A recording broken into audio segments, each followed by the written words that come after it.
Ladies and gentlemen, let us embark on a journey through one of the most fascinating and transformative periods in Indian history: the rise, reign, and decline of the Mughal Empire. Over 3 centuries, this empire shaped the subcontinent's political, cultural, and architectural landscapes. From their Central Asian roots to the grandeur of their reign and eventual fall, the Mughals left an indelible mark on history. The Mughal Empire was founded in 1526 by Babur, a descendant of Timur on his father's side and Genghis Khan on his mother's.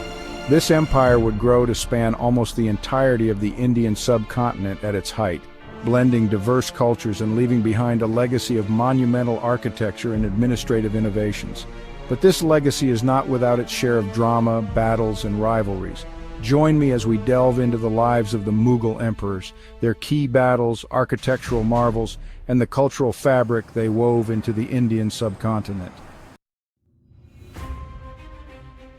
Our story begins with Zahir-ud-Din Muhammad Babur, a prince from the Fergana Valley in modern-day Uzbekistan. Forced into exile after losing his ancestral throne, Babur's ambition to reclaim his heritage led him to India. In 1526, he defeated the Delhi Sultan Ibrahim Lodi at the First Battle of Panipat, a battle that marked the beginning of the Mughal Empire. The victory was no mere accident. Babur introduced gunpowder and field artillery to Indian warfare, a revolutionary tactic that allowed his smaller, disciplined army to triumph over the vastly larger forces of the Delhi Sultanate. After Panipat, Babur faced further challenges. At Kanwa in 1527, he defeated the formidable Rajput king Rana Sanga, cementing his control over northern India. The Battle of Chanderi followed in 1528, marking his dominance over central India. Despite these successes, Babur's reign was short-lived. He passed away in 1530, leaving his fledgling empire to his son Humayun. Yet Babur's legacy endured. His memoir, the Baburnama, remains a window into his world, filled with vivid descriptions of battles, culture, and the land he conquered. With Babur's death, the mantle of leadership fell to his eldest son Humayun. However, Humayun's reign was fraught with challenges. The Afghan chieftain Sher Shah Suri defeated him in a series of battles, forcing Humayun into exile. During this time, Sher Shah established the Suri dynasty, introducing reforms like the Grand Trunk Road and an efficient revenue system that later influenced Mughal administration. Humayun's exile led him to Persia, where he sought refuge and military assistance. With the aid of the Safavids, he reclaimed his throne in 1555. However, his victory was short-lived.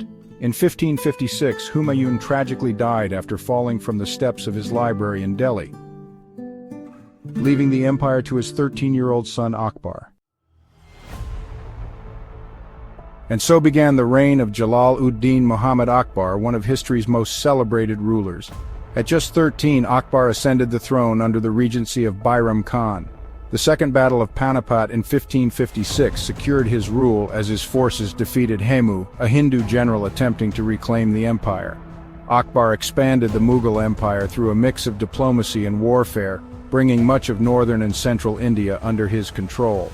Notable campaigns included the annexation of Gujarat, Bengal, and Rajasthan, his siege of Chittorgarh in 1568, and the Battle of Haldigadi against Maharana Pratap in 1576, are iconic moments in his military career.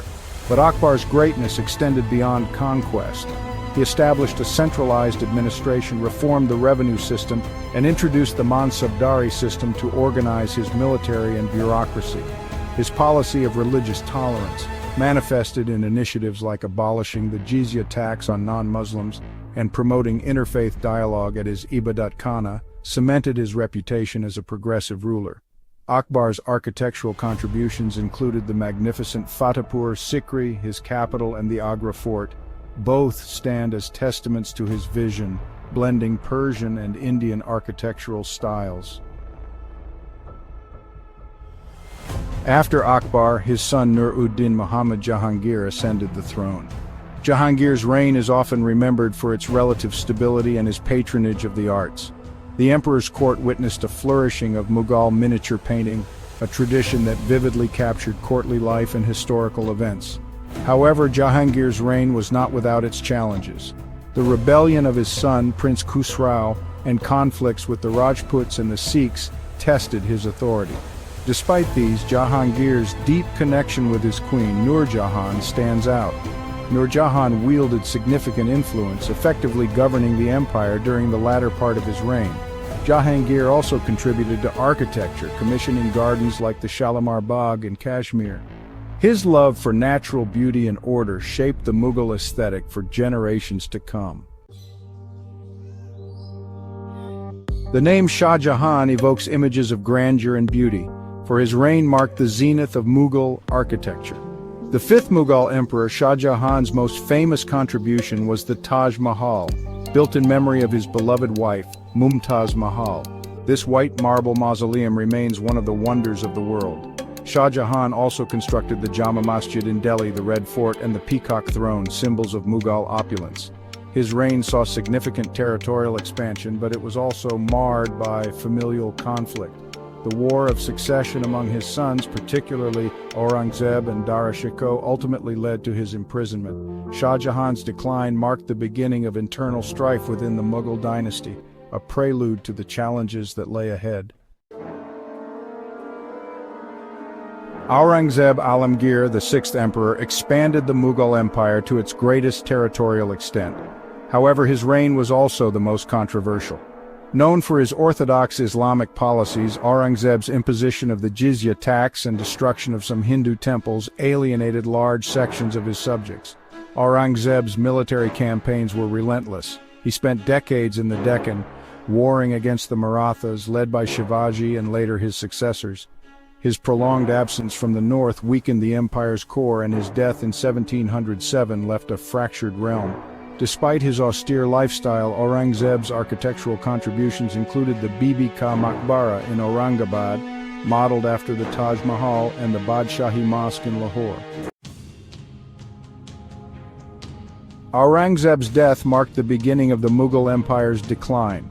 His successors, known as the later Mughals, lacked the vision and strength of their predecessors. Regional powers like the Marathas, Sikhs, and Nawabs of Bengal rose to prominence, challenging Mughal authority. The empire's decline accelerated with the arrival of European colonial powers. The British East India Company's victory at the Battle of Plassey in 1757 and the Battle of Buxar in 1764 marked the erosion of Mughal sovereignty. By the time of the Indian Rebellion of 1857, the last emperor, Bahadur Shah II, was a mere figurehead. Following the rebellion, the British deposed Bahadur Shah II, ending the Mughal dynasty. Yet, the cultural and architectural legacy of the Mughals continued to shape India's identity. As our journey through the rise and fall of the Mughal Empire comes to a close, we are left to marvel at the sheer impact this dynasty had on the Indian subcontinent. From Babur's ambitious foray into India to Aurangzeb's vast but fragile empire, the Mughals shaped the political, cultural, and social fabric of the region in profound ways.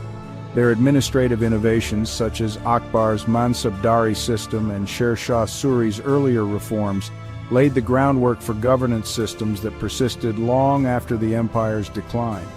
The cultural syncretism they promoted, epitomized in their art, music, and religious policies during Akbar's reign, enriched the diverse fabric of India. Architecturally, their legacy is unparalleled. Structures like the Taj Mahal, Red Fort, Fatehpur Sikri, and Jama Masjid remain not only testaments to their artistic vision but also iconic symbols of India's historical grandeur. The empire's patronage of literature and fine arts nurtured a golden age that blended Persian, Central Asian, and Indian traditions. However, the Mughal story is also a cautionary tale of the challenges of sustaining a vast empire. Their later years were marked by internal strife, growing regional rivalries, and the inability to adapt to the shifting dynamics of power, especially with the advent of European colonialism. Ultimately, the fall of the Mughal Empire symbolized the end of one era and the beginning of another as India transitioned into British colonial rule. Today, the legacy of the Mughals endures not only in the monuments they built, but also in the ideas of unity and diversity, artistic innovation, and administrative brilliance they championed. As we reflect on their history, we gain a deeper understanding of how the past continues to shape the present and inspire the future. And so, the story of the Mughal Empire remains etched in the annals of history, a saga of ambition, power, creativity, and eventual decline, but above all, a legacy that continues to resonate in the heart of India.